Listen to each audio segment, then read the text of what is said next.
The Eagles are up. Victory Mondays feel so good.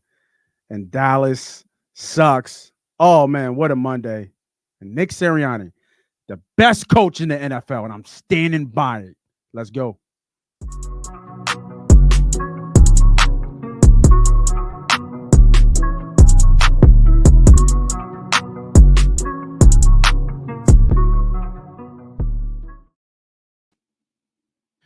Welcome everybody back to another episode of Money. Oh no, bro. No, bro. You wouldn't have got that one. Welcome everybody back to another episode of Money Pot Betting. I am your host. I am the CEO. They call me Moss Money, and I got my guys of wisdom. Switch it up a little here. I like that way better. Got my guys of wisdom here. My Eagles connoisseur. Be humble. Ernie B. What's up, boys? What's up, brother? Going all right? Yeah, man. I mean, Victory Mondays. You know, it is a Victory Monday. It is a Victory Monday. I mean, ain't nobody budge when I say Nick Sirianni was the best coach in the NFL. So, you know, I see. We got our Eagles hats on today, right? That's what we can see. We got our Eagles, hats, I guess. Our Eagles fandom on as we speak. I know the game is on, so I want to make sure I give an update score of that as we do give live reactions to Tampa and KC. Right now, Bucks are up 7-3. Second quarter. I haven't really been watching the game. Didn't get a chance to bet this game. Are they wearing the old classics? The Bucks? I don't know. I haven't even turned to television. Creamsicles? Yeah. Are they wearing? Is that a real? I look like a live picture. Are they wearing the creamsicles? That'd be dope if they were. They might be in City Big Game. Yeah. Are they home? Are they home? Is the home game for them? No, they're away. They're away. Oh, they probably shouldn't be wearing the creamsicles away. Because KC's white. And they're white. KC's white today. Yeah, they're white. And they're white jerseys. But okay. So for this show, 7-3, like I said, but for this show, what we're doing here is we're going to do overreactions and not overreactions to Eagle questions that we all have today. I'll post a question below. We'll let the boys speak on it. If you guys are watching out there in Facebook, Twitter, wherever you're at, YouTube, go ahead and make sure you drop in a comment. Let me know what you think. Is this an overreaction or not an overreaction? Got to put together a little bit of a graphic too for our guys here when they hit us with the overreaction or not an overreaction. First question, first thought of the day. Ernie B, I'll let you go up first, brother. Saquon Barkley is the best running back in the NFL. No, you tried to bait me into this. No. The name is simple. It's Derrick Henry. I mean, right now he's the best running back in football, playing like the best running back in football. Until the crown is off the king, I don't know what to tell you. I think Saquon is playing excellent. That play was ridiculous. This is the best Saquon has played since his rookie year. Yeah, that's all I got on that one. I just made a big point last week about how we cannot put him over Henry yet because it's just not there, not in any statistic yet. Okay. So you got the casual, I can't. Let me wears the crown, bro, and he's let me remove that. Really putting on this season. I mean. And hold on, let me.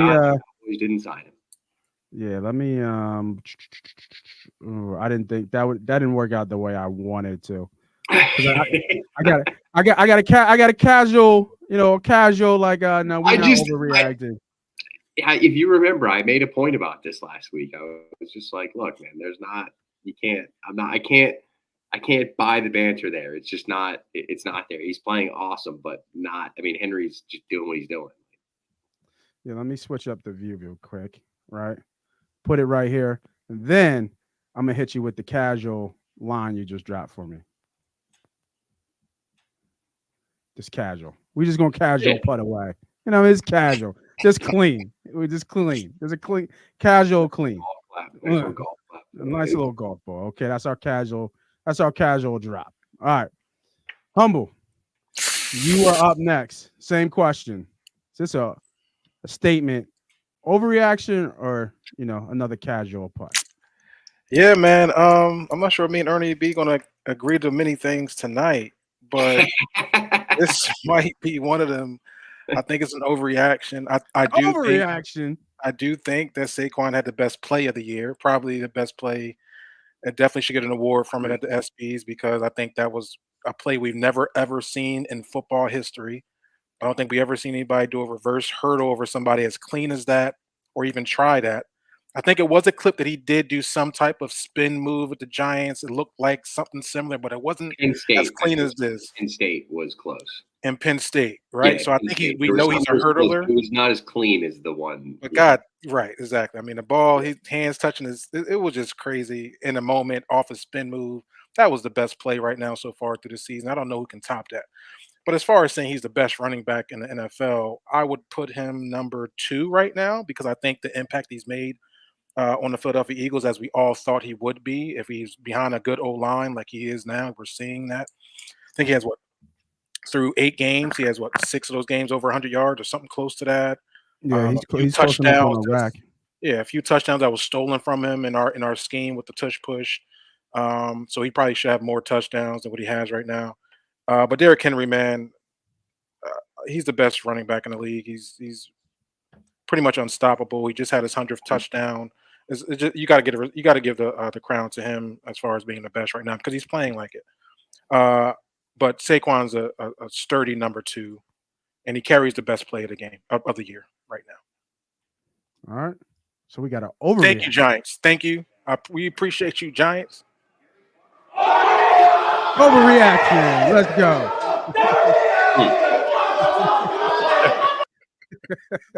I like it. I like it. You like the overreaction there? I like it. Okay. Yeah, I like it too. There was another one too that they did. It was pretty funny. I'll say that for another time. All right. Next one. All right. Now, give you guys the stat. In 4 games, Jalen Hurts, 0 picks, 12 touchdowns, 4 wins. Is Jalen Hurts playing MVP? If it was MVP level, Jalen Hurts. Humble, I'll go back to you. Is this an overreaction? Casual.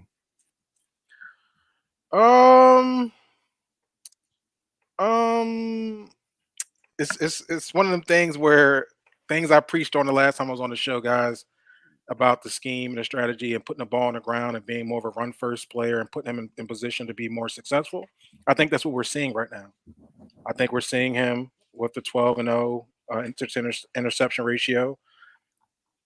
MVP, I guess you could say, yeah, he's playing at an MVP level at this moment, but has he had an MVP season? No, I can't say that. So I would say if you're saying can he be in a running for MVP? I would say no, unless he carries this on for the next 6 weeks of the season and leads us to multiple victories. But right now, I think it's a little bit of overreaction because the beginning of the season, it was just really, really bad. Don't say that word because when I hear that word, I hear overreaction. Overreaction. Overreaction. But salute to making the adjustments. Salute to Jalen and the team offensively. I think you got the offensive coordinator working hard with them and getting them on the right page. And you've seen a lot more play action off the run, rollouts, quick little passes, and being able to make it happen. So salute to him. It's a long season, like they say. Ernie B, you're up. What you think? Overreaction or not? Overreaction. He's not playing at an MVP level right now at all. This is the path to the best play for Jalen Hurts, but a lot of that comes into passes attempted. Browns game 25, at Giants 14, at Bengals 20, Jaguars 24. That's a limited sample as far as compared to the rest of the league. As of right now, through that span, he's averaging 72.3% completion percentage, 844 yards per attempt. He has a 6 passing touchdown to 0 interception ratio and a QB rating of 128.8. These are good numbers, but a lot of this comes back to the way they shifted in 2022 to when they valued the run. They used the run to establish the pass, but kind of in almost a reverse order because of the big plays. But they are destroying the league as far as big plays go. They are leading the league in explosive plays. I think it's plays over 20 yards. They have 12, or I think it's maybe 40 yards. They have 12, something like that. But it's insane. I really think that this is how you get the best out of Jalen Hurts. You suppress the offense, just like Andy Reid did with McNabb, Vic, Foles, Mahomes, every quarterback he's ever worked with, and we bring the passing attempts down. What that does is that, simplifies things for the quarterback. Give him easy throws, establish the confidence, and then you let it rip when he feels like he can let it rip. There are multiple throws in this pass game where Jalen Hurts made elite level throws. MVP level compared to what we have going on around the league, no. But I think that this is the recipe for success. That sound familiar, Nate. That sounds familiar, boy. I swear, I may have been 3 to 4 weeks early on it on my nagging, but I mean, I just be telling the truth. You see what we do? We run the football. We got a overreaction here. A little bit of overreaction.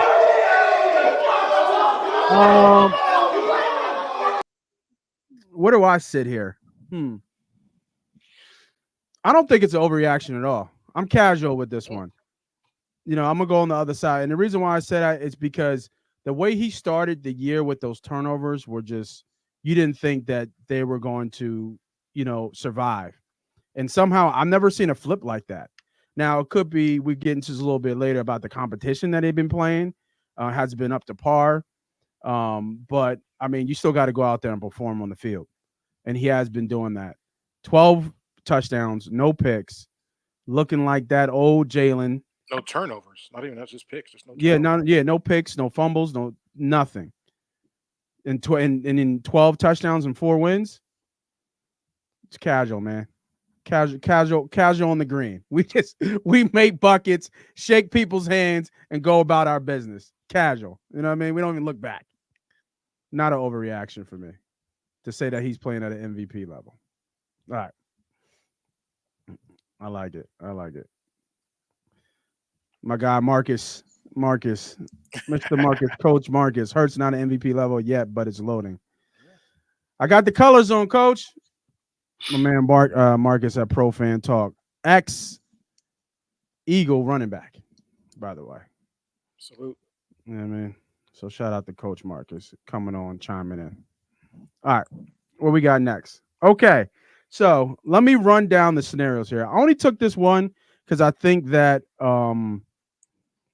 it was debatable. There's a couple. So, the Jags-Eagles game, there was a couple questionable calls on 4th down.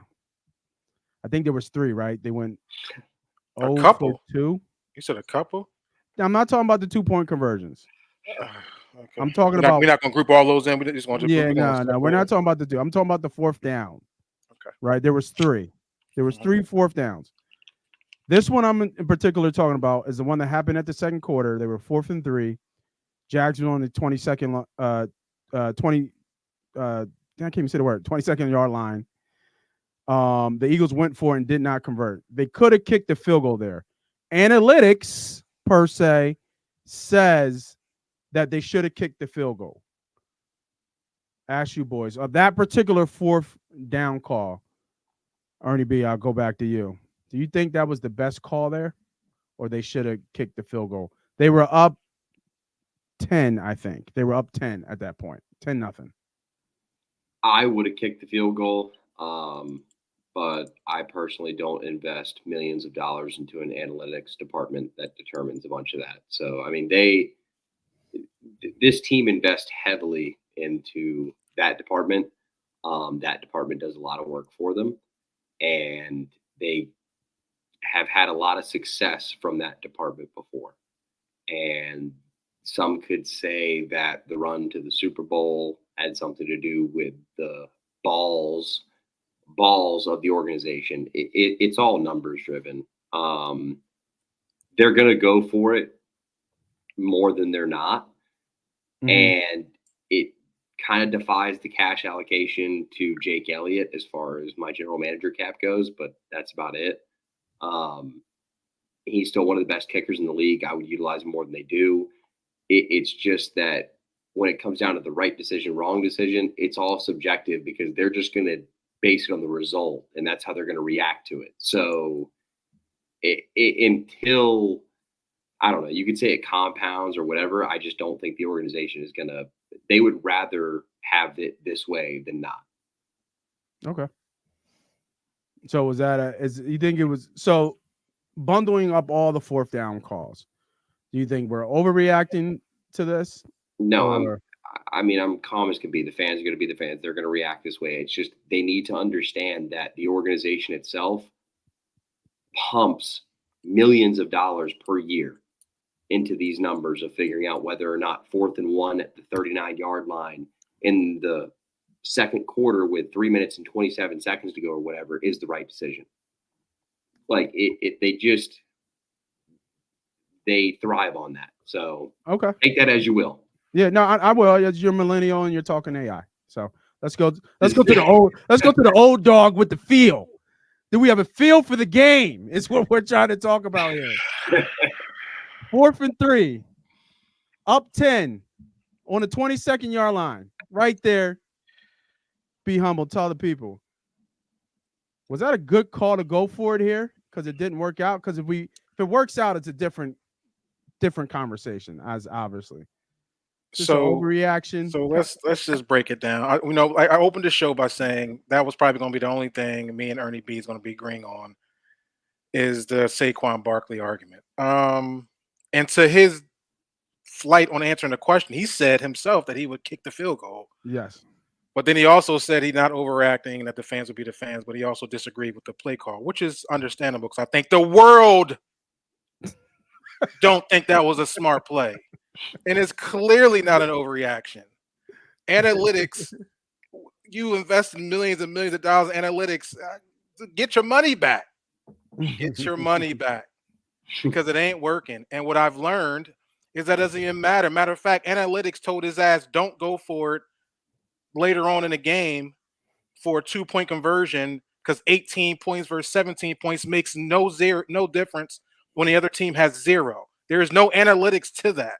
There's 0 analytics. So it's telling me that he just does what the fuck he wants to do. It tells me that he wants to be an imprint in the game, and this is his way to make an imprint in the game. It's bad coaching. I'm starting to see the frustration in players. Example, Lane Johnson walking into the locker room after the game, putting his thumbs down as he walked into the cameras, pretty much saying that I didn't see that. We should have done more. Quote, and I quote, we should have put up 40 points, which just so happens to be almost the exact amount of points that we left on the field. So it's one of them dog whistles to me or to a fan base like that I'm reciprocating that at some point it has to stop. And I watched the post game or today's day after post, I don't know what you would call it, today's interview. Yeah. And he doubles downs on it. He says I wouldn't make any changes on the four bogus calls that he did. Like, so he's not learning. And it was a layup. It's a layup to the people that's been complaining all day. It's a layup to your fans that was booing you when we went forward again for no reason before you even. It's not even about the result. We're not even talking about the result. We're just saying they were getting booed when they lined up to go for it. You know what that's telling me? That's telling me that your fans don't want you to do this no more. Just stop. We don't want you to do it no more.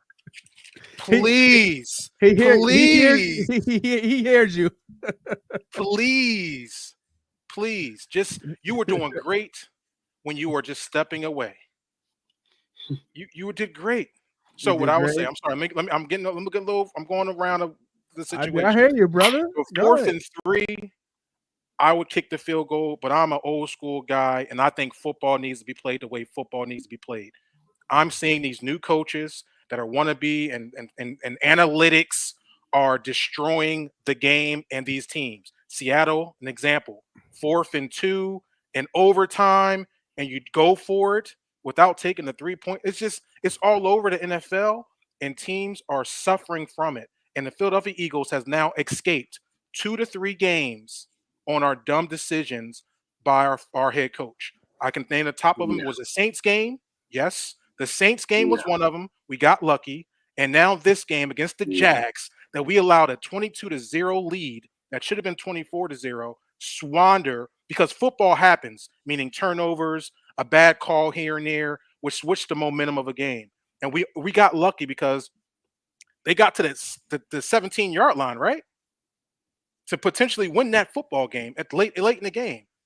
But somewhere. so Are you happens talking that about Trevor Lawrence on the is Dean pick? right. Trevor Lawrence is Trevor Lawrence, and he decides he wants to overthrow to the smallest defender on the planet, and let Dean intercept the ball. Don't take away from what Dean did there. I'm about to say you act like Dean's a big boy. Dean's a He's He's small a player. small dude, bro. That was not an smallest. overthrow. T-Law said it after the game. He was like, I didn't think he could make the play. He made the play. Oh, well, however you want to say it. What I'm saying, I'm not going to take away from Dean. Dean made a great Right. play. Let's For understand. Dean made the great play. Great salute to N'Kobe Dean. That was a tough catch for him being as small as he is to stretch up there to make that play and complete the catch. I mean, he's small. He's literally small. Yeah, he's a little dude. He made a great play. At the end of the day, Trevor didn't make a good play. Like that's what I'm saying. Like he had an opportunity to win the game, and it shouldn't have been an opportunity for the Jags to ever make a play for the game, and that's my problem. Yeah. Let's take a look at the play. Let me rewind it because I don't think we got it all. For the Jags to do whatever they want. Lawrence has time, looking for Johnson. Yeah, that's sick, bro. That's clean. That's clean. Clean. I mean, we're not arguing about the cleanness of the play. I'm just saying I know. They had the opportunity to win the game. That's what I'm saying. It's impossible that game had to come down to that because of the coaching decisions. Because of the coaching decisions. Let me ask you boys a question. Points in 6 seconds. What do you mean? That's football. That's football. That's not football. No, it is football. Plays turnovers happen. The worst interception returns happen in football. That's so let me football. to Ernie B's point. To Ernie B's point, let me ask you a question, Humble. Since by far. You got the platform. Gene Steratore said it on the broadcast. Everybody thought that was going to get called back, and then they walk out and go. So if he doesn't stumble, do you think they call that a touchdown? I think that was a bad call. Hear what I'm saying. You guys are continue to miss my point, but then later down the weeks, you guys are then reiterating what I say. This is what's happening. So let's talk about what I'm saying. I think that was a terrible call by the ref. He obviously was down by contact. That wasn't a fumble. What you're missing is the point, as I'm saying, is that football happens.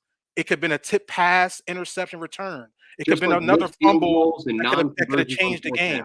What I'm saying is the score was 20. It should have been 24 at that time. Well, actually, it should have been more than about 27-0. They decided not to kick. Hear what I'm saying. Follow me. The score should have been 27-0. Fine. The Jaguars go down and get a drive. They finally get a drive in the second half. They go down and score just like they have done, and they get 8 points. They kick the ball off, and football happens. A fumble, a bad little play happens here and there, and now the momentum has already changed because they get a quick score, and now it's 27-14. But no, it's not 27-14. It's 22-14, and they are only one possession away from tying the football game because Nick Sirianni decides to do dumb shit week in and week out, and the talent of the team. Look at me. Look at the camera. The talent of the team continues to bail Nick Sirianni's. Your best player didn't play for your best player played what 20-something, 30-something snaps. AJ Brown's your best player. What does that got to do with anything? You just said talent wins the game, man. They won. Talent continues to win this game. That's what I'm telling you. The points you give about the points that were left on the board, 9 points. Yes, 9. Victory. There's just more glamour to the victory. The Jaguars lead the league. No. It's not about glamour. Jags had a chance to win the game, and they didn't. If we took the 9 points, Dean does not perform on his own. He has to be coached. Okay, somebody on the staff.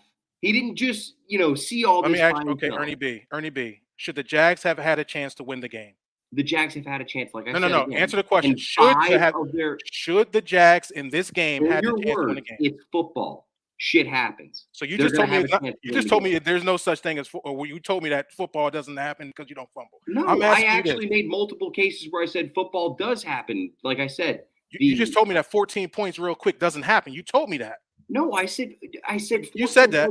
I said it was the worst call of the year. But if it was a fumble, which ended up being a fumble, if it was a clean fumble, the game changed, correct? The game did change, right?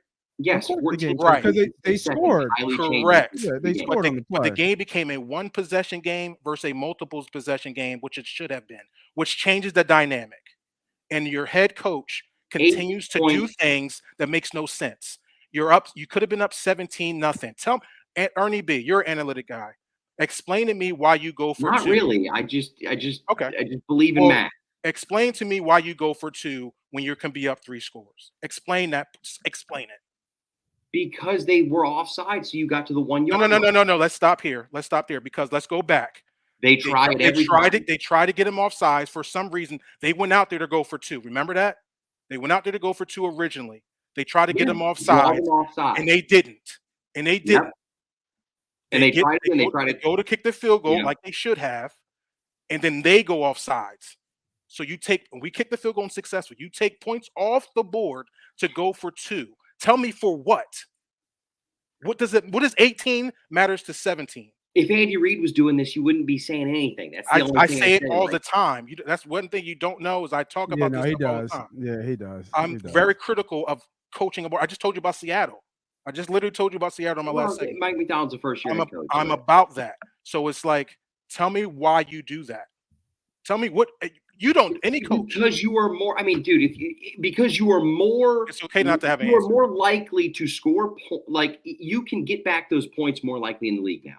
And guess what? We try to do. We try to get it back. You know, we try to get it back when we scored again. Guess what we did it in? We chased that 1 point. Guess what we didn't do?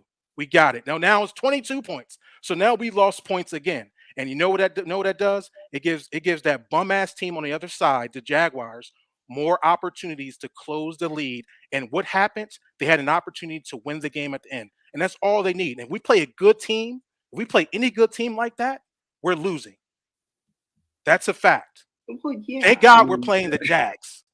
And that's what I'm saying. So we keep talking about, oh yeah, we're 6-2, and Nick Sirianni keeps winning. Don't forget last year we were 9-1. 10-1. Everybody, we were 9-1 and completely fell off the cliff, and then got our ass embarrassed. I give you back the platform, bro. Sorry, I'm done. I went off. I'm done. That's all I had to say.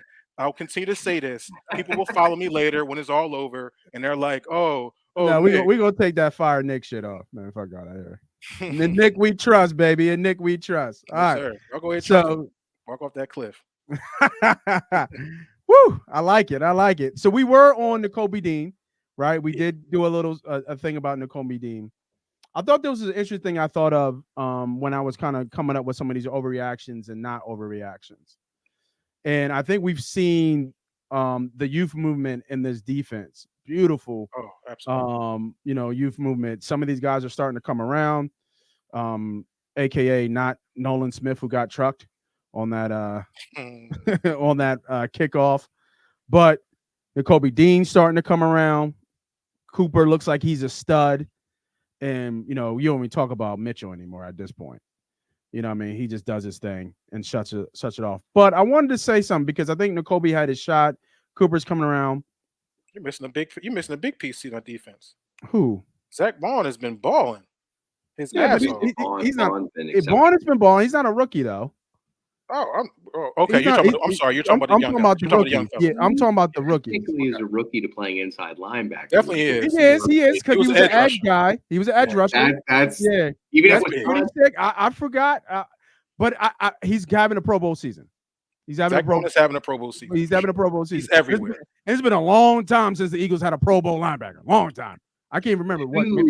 Back-to-back weeks we have plus 90 grades on PFF for both linebackers. Which is like excellent. I don't even care about PFF, but just to have that is like, what the fuck? Like, who was the last Pro Bowl linebacker here?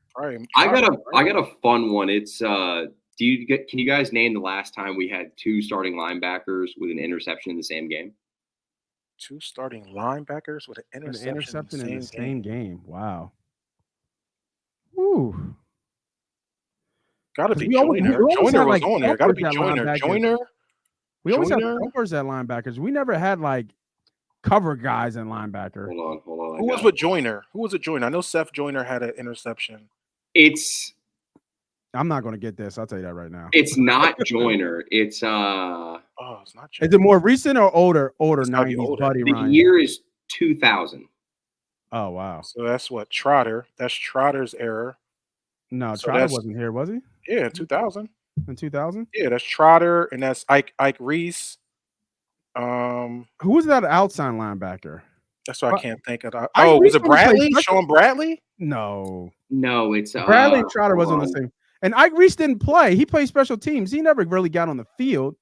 No, Ike was and Ike Or was played. was he a safety. dime? He was a dime He played guy. outside linebacker. He played outside. Yeah. But he didn't really play. He It was made the it. pickle juice game. Oh wow.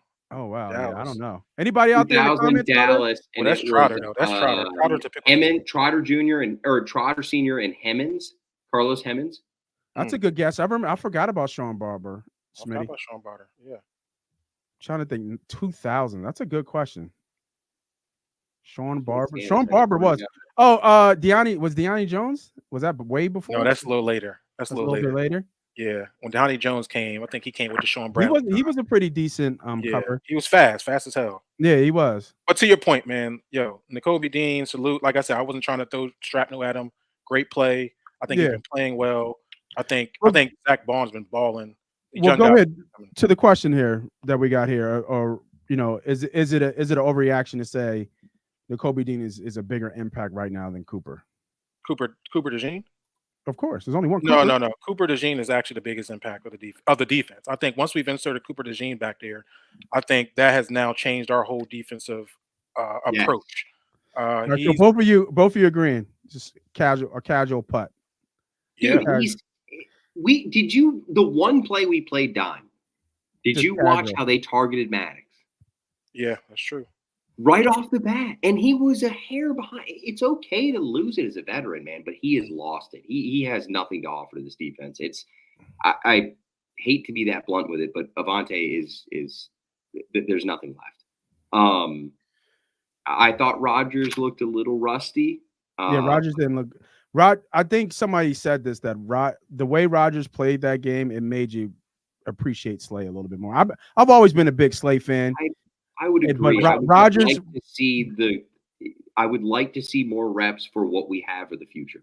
Like I've told you before, I don't know if Slay plays past this year. So I didn't think Rodgers looked bad. You're also going against Brian Thomas a long time. Yeah, it was like his click and close wasn't quite like he had a little hesitance. He got beat a couple times. Just a little. I think he was playing not to get beat. I think that's kind of how it was. Yeah, so the little stop routes, he was getting covered with his little stop routes.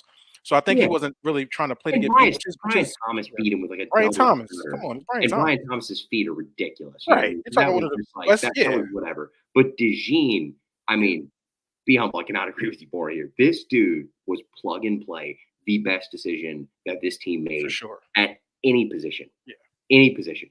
Cooper DeJean has come in and taken over this nickelback role better than others. And Vic Fangio has said this multiple times. This is not a cornerback position. This is a linebacker position. Yeah. This is you are playing at the edge at times. You're playing up front linebacker at times. You're playing corner at times. It is such a deep position. And the kid has just stood up, man. I cannot tell you how he's the best open tackler. I'll say it outright. He's the best open tackler. He's finishing tackle. I just think he is one of I got to give it to the other Zach Bond, maybe Bond, no, but Bond, the other Caucasian cornerback, Blankenship. I always thought Blankenship is a. He misses more than you'd think.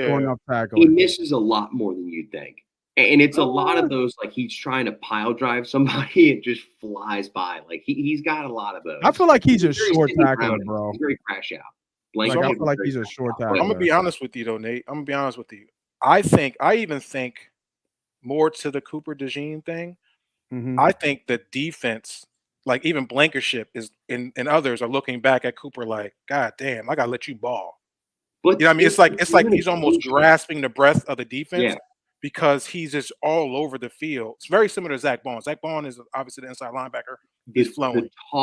The talk. Correct. Communication. Watch the way DeJean sits there. I think it was the rep where he had the tackle to the outside of the numbers, but he just sits there and he claims the inside man. Yeah, I saw that. Right. It was a Giants. I know it was a Giants game last week. This is my guy. You know what I mean? Like, I got this. It is what it is. And he was in phase with that player. Whereas recently, this season, towards the end of last season, Maddox was out of phase. He was never in it.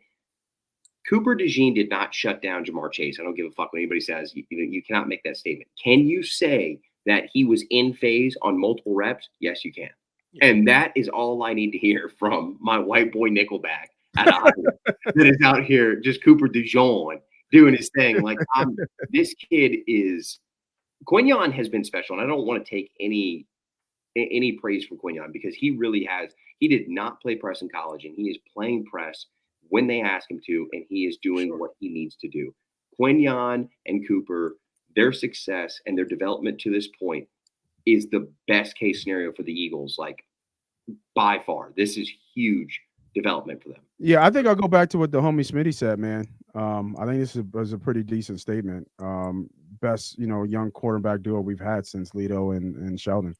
By far. Even though they play different positions, but still he's going to eventually be a safety. That's something that people have to understand. He is going to eventually play safety. Right now, they announced him as an outside corner. He's filling the nickel role due to his football IQ and his ability to tackle. But their plan, I cannot say from the Eagles standpoint, but from a tape standpoint and what people view the player as around the league, he will be a safety towards the end of his career. The idea in Philly's standpoint is a Malcolm Jenkins career arc. That is what would be best case scenario for Cooper DeJean. So let me ask you this, because I think and everybody who's chiming in, man, I see your comments, Smitty, Pat, Marcus, Don, I see you guys out there. So keep them coming in. We'll answer them as they come in. Real quick, too, not to take away from our Eagles conversation, Chiefs 10, Bucks 7, touchdown scored is Hopkins and Rasheed White for my fantasy or bettors out there. Still looking for that. But if he is next year still in the nickel and he becomes one of the best nickels, why move him? Because I mean, it's like your third starting corner. Why move him to safety? It's in the best case scenario for the player, financially.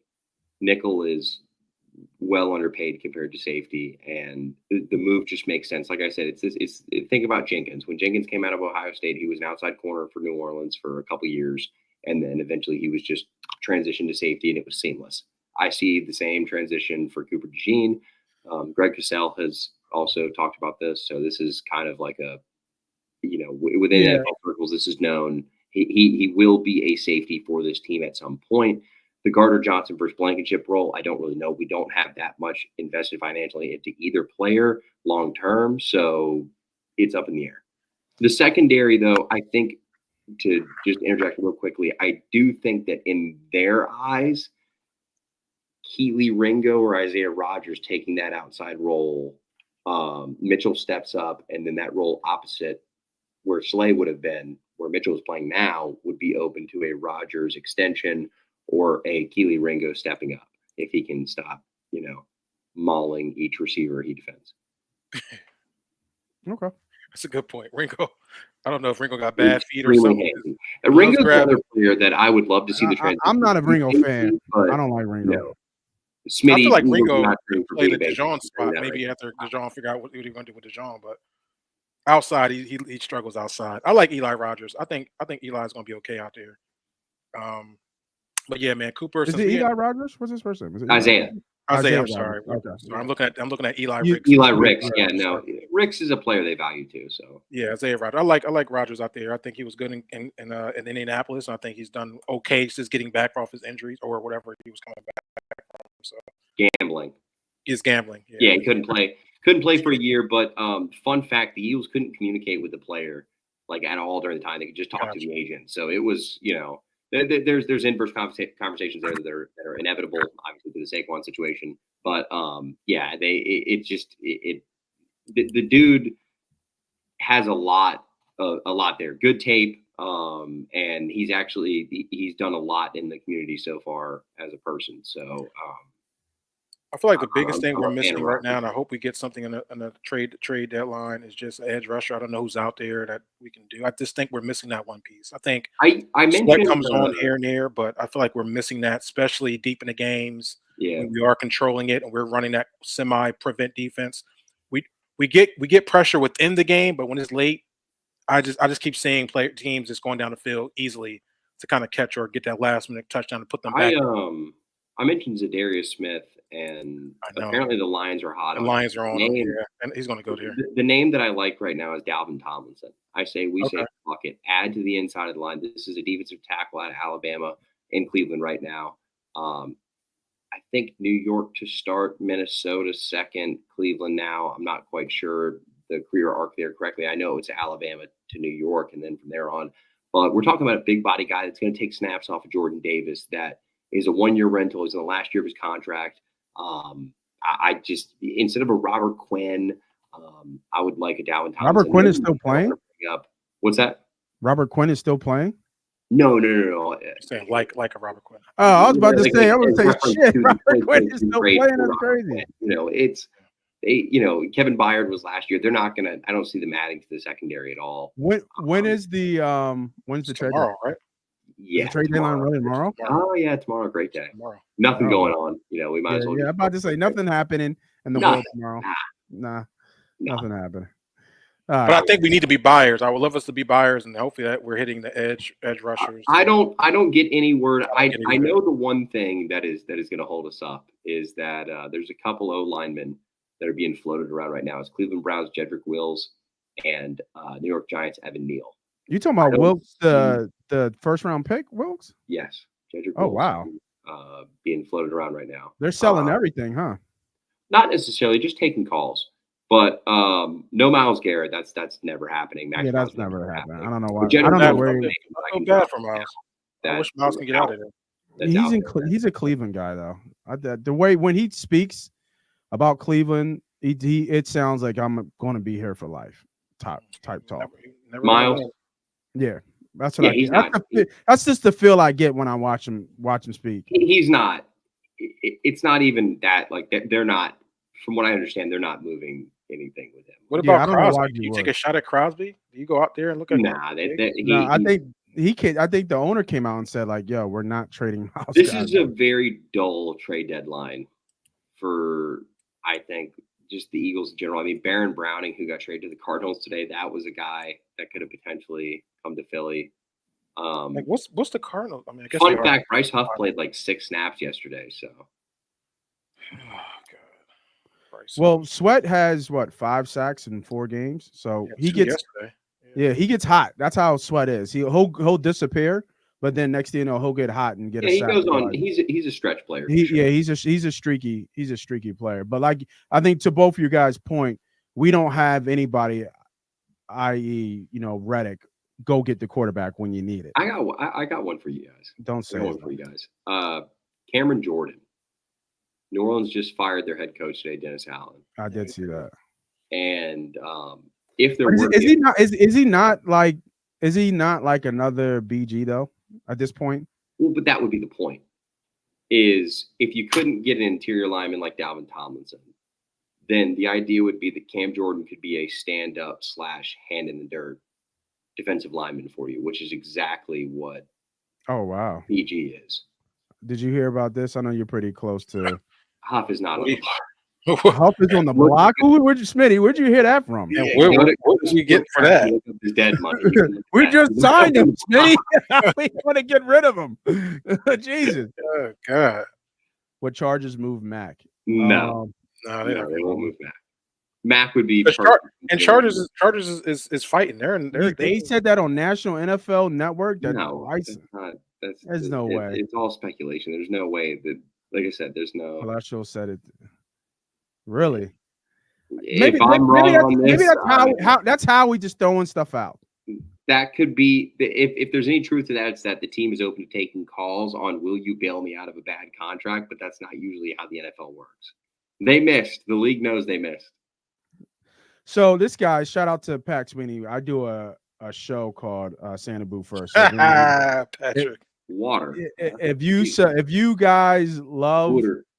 How many water do you want me to say? Basement bar Eagles talk. Make sure you guys check out the Santa Boot First, guys. I forgot to give those guys a shout out. Smitty is a veteran of Eagles Galore, and we love having conversations talking about our Philadelphia Eagles. And Pat Sweeney is a great follower of that podcast, all the way from Sydney. Sydney, Australia. Yes, sir. My man, cancer survivor as well, still fighting a good fight. So Salute. shout out to Pat Sweeney for chiming in from down under. They call him Pat from down under. Crikey. Arr. That was is that no, not Australian accent? Don't do that no more. Oh, okay. I thought that was Australian. And the very first ever pirate discrimination. Oh, I'm sorry, not the very first ever pirate. Oh yeah, I forgot too. Me and him don't like each other. He's a prep boy. He's up from Philly. Prep, huh? Yeah, he's a prep boy. He's a hey SJP. Okay, maybe put him out there. Let me take that shit off. All right. Getting back to some of the Eagles talk here, man. I think I'm probably going to be overreaction here just out the gate, but I want to hear what you boys think. Ernie B, I'll put you on the spot here, even the fans out there watching. With this recent run, Eagles are going back to the Super Bowl, man. We're getting back to Broad Street. Because hey, now listen to me. Outside of Don's Detroit Lions, who are you scared of in the NFC? In the link. In the link. A lot. And I'm saying besides the Detroit Lions. Man. Besides with Washington, we're not even first in our division yet, man. You can't talk like that. Okay. You can't talk like that. Because Dallas is saying 1, 2, 3 Cancun already. Dallas is done. Is got a bundle of bad news coming to them this victory. Which I love. Right now, we're flying high. It's all good. We have a must win against Dallas. This game with Dak Prescott out is a must win. There's like no question about it. AJ Brown, I got a feeling he's not playing, but I don't know. Yeah, I don't think he's gonna play. That's just me. I got a feeling he's not playing. Smitty's on this Bryce Huff thing. He put up the numbers. Damn, Smitty did his homework. Look at him. If he was managers, how would it impact cap 24, 4.35 million, 3.5. Smitty, don't make me do Googling, man. Come on, man. Don't Google him, Ernie. Don't Google him. Go ahead, Ernie B. Go ahead, fact check him. I'll switch it up real quick while you do the work. I'll switch it up. I'll go to you, humble man. What you think? Eagles going to the Super Bowl? I think it's early, man. I think I just need to see more. I think we are just like you said. AJ Brown's a big piece. If we don't have AJ Brown in this lineup, and I think we need him for the long run. It's now going to be a second injury versus the hamstring. Now it's potentially the knee. Yeah, I think it's big. I like that we're focusing more on a run. We've become a run-forward football team. So I think that's going to lead us to multiple victories. No, I'm sorry. I'm not talking about you. I'm talking about the money. It's no. Hold on. Let him finish, and I'll go to you. Okay. I think if Nick Sirianni stays out the way, we have a better opportunity for sure to make it to the Super Bowl. So two bad coaches facing each other, Campbell and Sirianni, with bad decision making. Well, yeah, but I think so. The problem with the Detroit Lions is that we got to score 30 or more. We just got to score. You think they can score 30 on our defense? Yeah, I think they can score 30 on any defense. Okay. I just think because they're just talented. They got 2 running backs. If Goff is off, they can lean on a run. They got. I don't know, man. Detroit is playing phenomenal. Now it's a long season, right? Anything can happen. Yeah, but right now, Detroit is the most dangerous football team in the NFL. Washington, like Ernie said, to me, I think we're going to have problems with Washington. We always have problems with Washington. Now we got problems with Washington that has a quarterback. So that's going to be an issue. Are we going to even be a division winner? So, yeah, I would go back to what you're saying. There are teams that are sneaky, right? The Rams are coming along a little bit. You got to watch the Cardinals are kind of. Cardinals are very sneaky. Motherfucker, I was a certain somebody that said they were a little something this year. Which one? What was that? What are you talking about?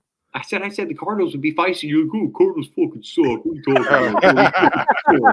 They fucking suck. I don't know. They might be good. I like some players here. Oh, they fucking suck. I like it. Here's his contract numbers because go ahead. He's not going anywhere unless Jeffrey Lurie wants to wipe his ass. Dead cap, my friend. We are talking dead cap. This is what we're talking about here. It does not cap hit is not relevant. We're talking about dead cap because the NFL has guaranteed money. Dead cap this year, according to Sportrack.com, is if we were to be cut or traded, unless agreed to in some sort of deal where the team would take on this money or whatever it may be. Let's just talk about cut. If they were to cut Bryce Huff today, we're talking about $34 million. Next year, if he were to be cut, we are talking about $29.650 million.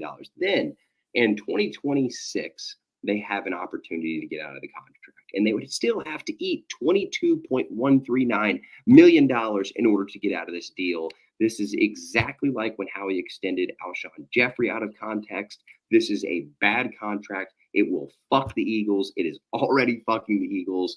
Just admit it. It's okay. We miss sometimes. This is a miss. And I think that's what he said. They probably won't move him. Howie won't admit to the mistake he did early. Jeffrey Lurie won't admit to it financially. That's the problem. It has nothing to do with Howie Roseman's ego. He ain't eating $34 million. Okay. I guess that beat writer, Smitty, need to check his card because 100% credible. I mean, you could bring up the name. That's fine. But if they're bringing up the name in a situation like that, for me to clarify to fans, because I want everybody to be as educated as possible, is because this team right here wants their name to be out there. That's why. That's the only way possible that their name would be out there. Because if the numbers don't make sense, the numbers don't make sense. All right. To you, outside of the Detroit Lions, who really scares you in the NFC, and are the Eagles have a path to the Super Bowl? Me? Yes, sir. I gave you Lions and Commanders. Lions and Commanders, there is no path to the Super Bowl right now. This team has too many things to clean up. A.J. Brown's knee injury is nothing to be played with right now. That's all I can say. We just paid another contract. If you guys want to get into the real numbers about it, he just got paid. Yeah. And he has missed this multitude of games so far. They're 1-3 without him in his lifespan as an Eagle, so it's not going well for them. I really, really hope, Smitty, that the Eagles smoke the Commanders. That would make me a happy fan. But I think we're going to see what they're made of against the Steelers, to be honest with you. What's that? I think that we're going to see what they're really made of with the Steelers, because I don't think I've always been critical of the Commanders. Baltimore, too. I mean, Baltimore's the game. Well, Baltimore beat them. I mean, no, you're talking about the Commanders? Yeah, the Commanders. Yeah, the Commanders. Yeah, the Commanders. Because that game was kind of out of reach, and then fourth quarter they made some good plays. But we'll see when they go against someone what I would say a playoff caliber team. Because looking at their schedule, the only playoff caliber team they did play, they got bombed on by the Bucs. I would still consider Tampa a playoff team at that time from what they started off. But they played the Giants, the Bengals, I guess the Cardinals, a little bit the Browns, the Ravens, the Panthers, the Bears, the Giants twice already. So I don't feel like they really played anybody of merit, really. And that Cardinals team was without Harrison, I believe. And I thought that Bengals team was out chasing Higgins, but I might be wrong on that because that looks like a high-scoring game. But I don't want to get too much on the tangent on the Commanders. We'll do that next week when that game comes up. But at the same time, I feel like I don't feel like they're indicative of their record. Kind of similar with the Eagles the last 4 games. You know what I mean? They played the Jags, the Bengals, the Giants, and the Browns. So competition is a little bit scarce, but we'll see. We will see. Agreed. They haven't played in R1. Yeah, I agree with that, Smitty. For me, are the Eagles going back to the Super Bowl? Like I posed the question to myself, I posed the question to the guys. I don't see anybody who can come in the link and beat us in January. Outside maybe the Detroit, because they have a path. And the reason, and it's not because of the skilled teams for me, for Detroit, it's the offensive line. They have a top-tier offensive line, and I think we have trouble getting after the quarterback. I've been saying that for a long time, that we really can't rush the passer, and then we get a above-average offensive line in here who could possibly dominate the line of scrimmage. That's going to be tough for us to stop. Now, you take them boys outside in the cold weather here, it's a different story, maybe, possibly. But, yeah, I think that's a tough battle up front for us. And hopefully, we can answer the call. Right now, they're 7-1 in the NFC. Next is the Commanders, and then the Vikings and us. And no, just the Vikings and us are tied at 6-2. Falcons not too far behind at 6-3. But that is the top of the NFC hierarchy standings as we speak. Pretty sure we'll be 7-2 coming up here versus the Dallas Cowboys.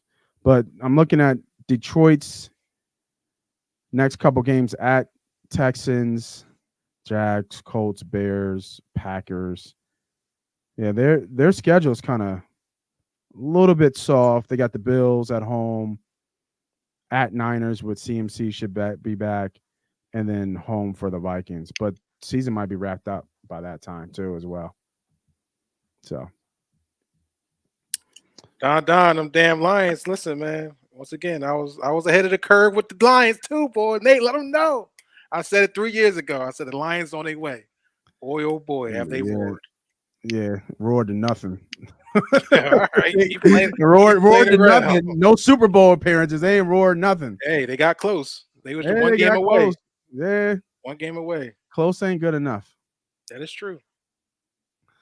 If if healthy and Nick controls his emotions while coaching, I say Eagles are on the bowl. I like it, Pat. I'm not mad at you. I want Broad Street. I'll tell you about that. We get Ernie B up here. Come down to celebrate us at Broad Street. The Pistons just beat the Lakers. Let's go. All right, Don.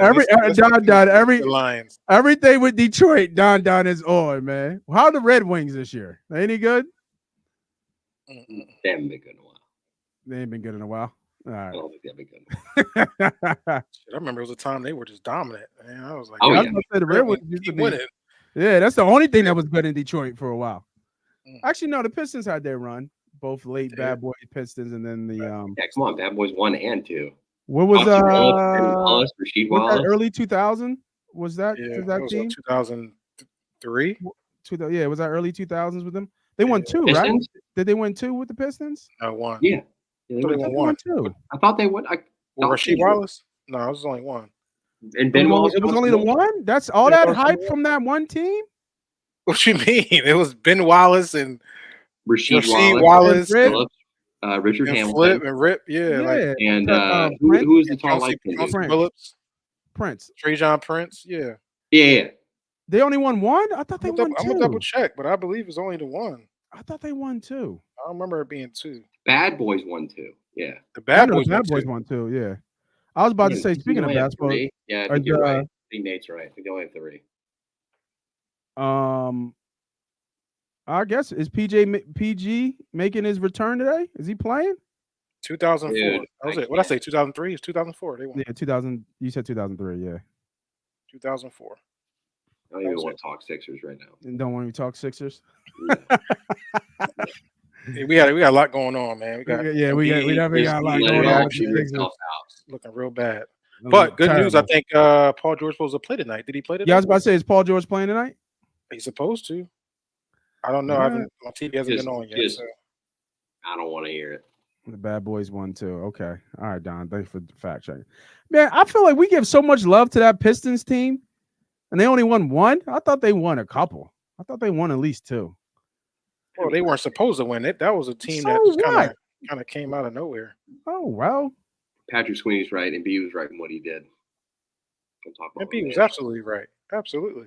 Yeah. Once you start putting people's family out there, you got problems. There's problems. No defense there. Well, also, make sure you guys player you're writing about. Like, know the guy that you're making these claims on. Like, don't just. Okay. Hey, Don. Okay, don't talk about greatness now. Okay. Whoa. Come on now, Don. You firing shots, Don. Come on now, Don. Relax. One appearance with the worst team in finals history. So I don't want to hear. We talking about who was in that team? Tyrone Hill. Eric Snow. Well, hold on. We do gotta say though. I will tell you, the 2001 year, we swept every award for every. We had the 6th man of the year. We had coach of the year. We had MVP of the year. Who was the 6th man of the year? Hold on, we had defensive player of the year. Huh? Who was the 6th man of the year? Aaron McKee. Come on, man. That's what I'm saying. I know who they are. I'm saying, but at the end of the day, Kobe. At the end of the day, I'm just telling you, they swept the awards. In their I do remember prime, that. Kobe was just hitting his prime. Shaq was in his prime. R.I.P. to Dikembe. You know what I'm saying? That was a Allen Iverson led team that Come had a lot of on, man. Y'all got to be kidding me. That was that's what it was. That's what it was. That's tough. Who was Robert Ory on that team? Who else was on that? We that had our Lakers starting team? five. Our starting five was Eric Snow, Allen Iverson, George Lynch, Dikembe Mutombo, and Tyrone Hill. Come on, and dog. we had Aaron McKee coming off the bench. I think we had a whole lot of nothing, dude. Might have had he said Nate. Like, what are we talking about, man? Hey. Like, could you imagine going against? And they won one in L.A. In L.A. That was the Tyronn Lue game. That's when Tyronn Lue decided he wanted to be a coach at that moment. How many Hall of Famers was on that Lakers team? Was that Rick Smith? Was what's his name? Oh, Rick Fox. Yeah, Rick Fox. Was Rick Fox? Rick Fox was on it. Yeah, Rick Fox was on it. Fox ain't in the Hall, is he? No, only two people in the Hall. Well, yeah, the coach Phil, and just Kobe and Kobe and Fisher's not in the Hall, right? That's not the what year is that? Robert Horry, he's not in the Hall. That's not the Gary Payton year. No, I don't think Gary, because that was Gary and Malone. They both. Yeah, that was a Derek Fisher year. Derek Fisher. Yeah, Fisher was there. Robert Horry. Yeah, obviously Kobe. All I remember is Shaq. He said, "My bad, y'all." Yeah, look at the tangent. Yeah, man, you can't do that, man. It's a football show. All love, Don. Yeah, I mean, all love. No, it's all Philadelphia sports. We do talk all sports, but obviously football's on the mind. And speaking of football, because I want to make sure we running up against time here, but we do talk about this all on Wednesday nights.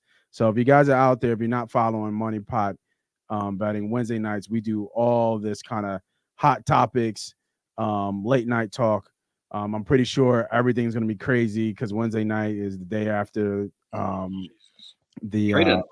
we have a new president of the United States. We're going to have not yet. We probably won't. We probably won't. We probably won't. They're probably going to be extended for a while. I'm sure one of the parties are going to be upset and not want to.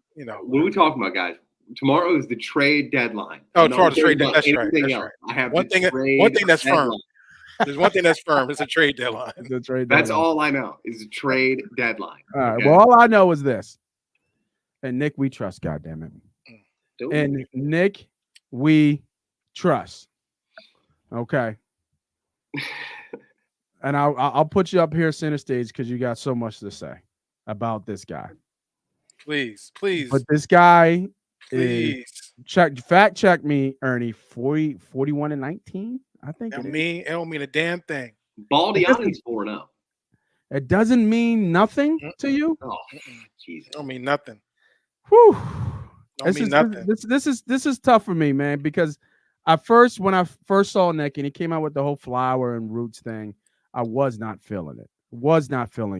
But I'm not a huge analytics guy. I'm a Phil guy, old school guy like you, but I do see the analytics have its part, and I still think you need a feel for the game. Probably be more of a Fangio coach than I would be a Nick Sirianni coach, but I cannot deny numbers. Good brother. Regular season record is 40-19. That's 41. That sounds crazy. That's college. That's a nice painting on the wall. But not even that. It's the highest winning percentage since he's been in the league. Hey, to both my good brothers on here. To both my good brothers on here. Talk to me. Even the Wizard of Oz was a fraud. You feel me? Oh, Wizard of Oz was a fraud. He got that shit off somebody else saying. I literally just thought about it. I'll tell you the truth. I literally just thought about it. The brain cooking right now. Let me get a couple brain cooking. Okay. Wizard of Oz was a fraud. Doug Peterson was the fraud. And we got a Super Bowl off that fraud. It's looking like it. It's definitely looking like because he ain't doing shit. If you want a regular season champ, then all right. Listen, I guess that's what But he took him to a bowl. Yeah, we got to the bowl. We got to the bowl, bro. We're Bradbury. We got to the bowl. But yes, he did. He did get to the bowl. He wins that chip. I wonder how we're talking nowadays. I'm so curious. That's Put him it's down like it's home, like never it's like mind. beating He was Brady. there Like 40 beating pounds. I don't beating know. Mahomes and Reed is like beating Brady. Just and don't jump Belichick on and it. Just don't jump on this side again, like people normally do, because I'm a little bit early. No, In a year from now, I'm standing with Nick. when you on see this another one. collapse, I and it's going to be like, how did this team collapse? And I'm just going to sit back like this, and I'm be like, 42-22 career record, including the playoffs, with a .656. What is he in the playoffs? 2-3, I Yeah, think. 2-3. yeah. James Franklin has a good record. They calling him for his job. Oof. Yeah, but Franklin don't win against good teams. We're 2-3 in the playoffs, and Yeah. three of those wins is us getting to the Super Bowl. And 2 of those losses are against Tampa Bay Buccaneers. And 2 Is against it the real? Tampa Bay Both of them Buccaneers. against One's Tampa? Kansas City. So I was about to say, is both of them really against Tampa? I hate Tampa Bay, man. I really two do. Tampas, I hate- Tampas, one I hate Kansas City. Tampa. I really. Oh yeah, you're right. Yeah, one in the Super Bowl. No. One in the NFC Championship, and then no. When And did we then play losing Tampa? the championship. Wild card last year. What am I talking about? I'm thinking about Brady. They lost in the Super Bowl and then the wild To card. be honest, though, Yeah. it's not a hard adjustment for Nick Sirianni. Okay. Just take a step back. Don't be the smartest guy in the room, or don't try to be the smartest guy in the room. It's not hard. It really isn't hard for Nick. Let me ask you right here and kind of cut you off, because it seems like Sirianni injects himself, like you said, putting his imprint on the game, even though I don't think he would take credit for it at the podium after the game. I don't think he was saying, yeah, that was my call. That was my fourth down call if they actually succeeded. But let me ask you this, because it looks like in those certain spots, he makes the call, whether to go for it or he'll, get in the mic and say, hey, Kellen, let's go for it. All right, good. We'll go for it. And everybody's on the same page and they execute the play as best they can. They get it. They don't. I feel like on this run, even though the competition's been low, I feel like he's definitely taking a step back because he's letting his coaches coach. We see, Jalen under center a little bit more. We see a little bit more of the defensive wrinkles where we're going with the youth movement. We've even heard Rangio come out and say, don't trade nobody. I just kind of figured this out, I'm assuming.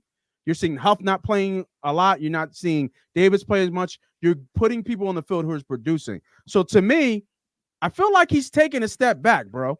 Now, he might interject himself in those key moments. Maybe those momentum. That is the issue. But he's the head coach. He's supposed to. I get it. But you just got to make the right decision. That's all I'm saying. Your job is very easy. You got 2 competent coordinators. You're letting them do their job. But you fail the test every time it comes up to you. Every time. It's insane. It's like, hey, how can I figure out how to make this more difficult? Oh, I get it. Let me go for 2 when there's no need to go for 2. Matter of fact, let me not take these 3 points. And then let me just say this. Here's his excuse. I believe in my players so much because blah, blah. But at the end of the day, you have to be able to manage your players in the game. That's all you have to do. That's all. So when I'm saying take a step back, just play the game of football, not hero ball. It's one thing to be aggressive. It's another to be an idiot. Damn. Gotta be an idiot. I try to find another word. You were smooth with the word transition, and then I couldn't find because that's how I feel sometimes. Because somebody like when you sitting on a couch or you're sitting with a lady and you're like, and they're sitting there looking at you, well, why would he do that? It's just this just doesn't. It just I don't answers for you. It just doesn't. It looks crazy. I know you get the same. I know y'all both like, why? What are we doing? What are we doing? So I'll let Ernie B go, but from the sideline, before Ernie B takes us home here, I think that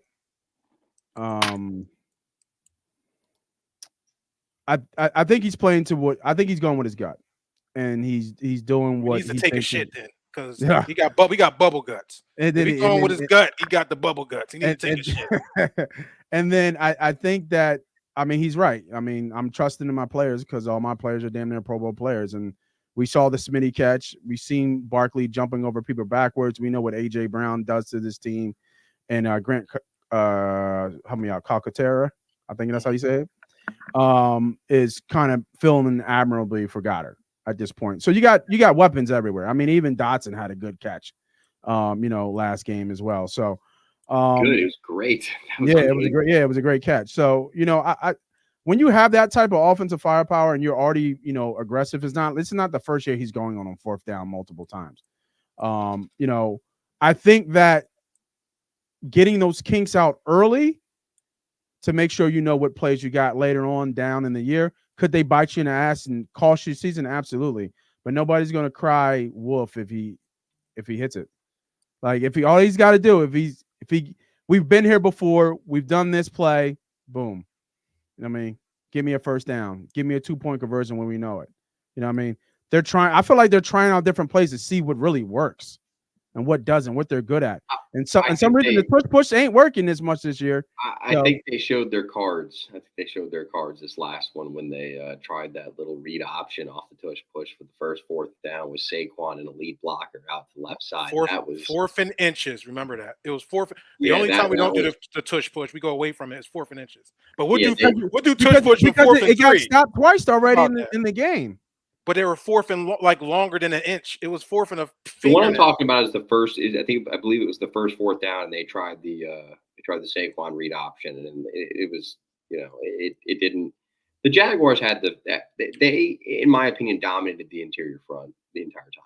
I mean that was hands down the name of the game. I mean Davon Hamilton, I think it was Tyler Tracy. And another guy, they manhandled us up front. When it came to short yardage situations, they won the game. It's not like that's not a bad defensive line up there. I mean, they were like no. I mean, honestly, the Jaguars have players on paper. They just suck at coaching. It's the same reason why Doug got fired in Philadelphia. It's because he doesn't develop his players. Travon Walker, number 1 overall pick, was looked at like a bust, even though he shows flashes of some elite things on tape. Yeah. Far more than a Chase Young or something like that for people who try to compare the two. All right. I want to end the show with this special video going into this week. Dallas week is always fun. Let me bring up the video. Hopefully it plays right away. Yeah, here we go. Always like that. The suspense.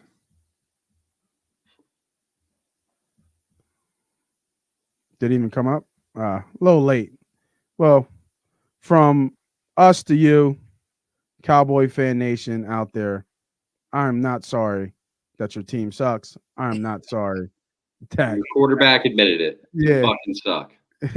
that Prescott is hurt, or CeeDee Lamb, or Jerry, or whatever else you got over there in Cowboy land. So Dallas, we hate you. Just to let you know, we hate you always and forever. Dallas, we hate you always and forever.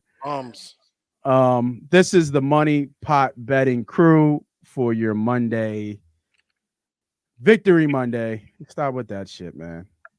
Just stop. Right now, surprisingly, Tampa Bay is up on the Chiefs 3rd quarter, so you guys can go watch that game. Tampa Bay is up 14-10. So, actually, no. I don't know why they had that picture up of the creamsicles.